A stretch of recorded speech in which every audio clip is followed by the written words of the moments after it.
È stato finalmente raggiunto l'accordo per risolvere il contenzioso tra ANAS, gruppo FS Italiane, il contraente generale Empedocle CMC in Sicilia.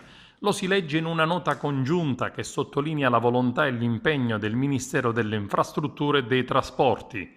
L'accordo consentirà la stabile prosecuzione dei lavori sia sui cantieri del secondo lotto della statale 640, cosiddetta strada degli scrittori, facente parte dell'itinerario Agrigento-Caltanissetta autostrada 19, che del cantiere per l'adeguamento del tratto Bolognetta-Bivio-Manganaro lungo l'itinerario Palermo-Agrigento. Ricordiamo che il governo siciliano ha dichiarato da tempo la disponibilità ad anticipare al governo centrale i 70 milioni di euro necessari per venire incontro alle difficoltà della CMC, gruppo Ravennate di Costruzioni al centro di una grave crisi con il licenziamento di circa 700 lavoratori nell'isola.